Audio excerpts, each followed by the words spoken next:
কি মা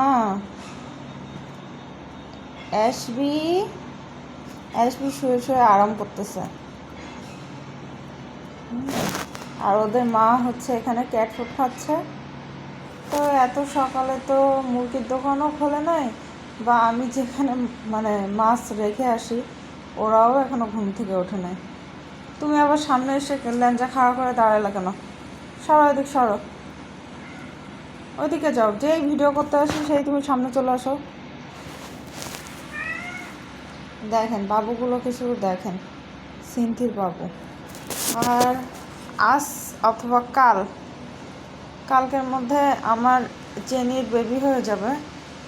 আপনারা সবাই একটু প্রার্থনা করবেন যেন বাচ্চা কম হোক।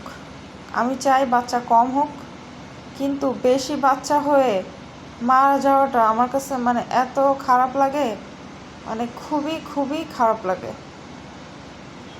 গতকালকে আমি একটা ক্যাট হারিয়েছি। সেই ক্যাটকে আমি আর মানে অনেক খোঁজাখুঁজির পরও আমি সেই ক্যাট খুঁজে পাচ্ছি না, কোনোভাবেই সেই ক্যাটটাকে আমি খুঁজে পাচ্ছি না। সেটা জেনেরই একটা বেবি ছিল, 4 মাসের একটা কিটেন, তাকে খুঁজে পাওয়া যাচ্ছে না। আর গতকালকে আমার একটা অ্যাক্সিডেন্ট হয়, যার কারণে আমার হাতে প্রচুর পরিমাণে যন্ত্রণা, মানে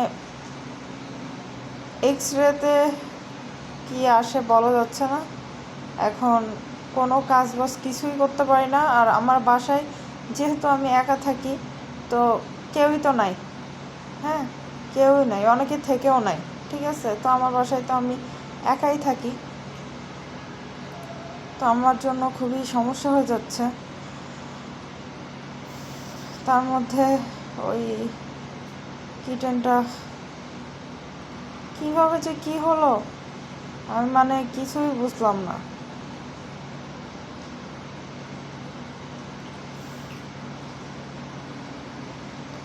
ঠিক আছে, সবাই ভালো থাকবেন, আমার জেনির জন্য সবাই একটু প্রে করবেন। ভিডিওটা এখানে শেষ করছি।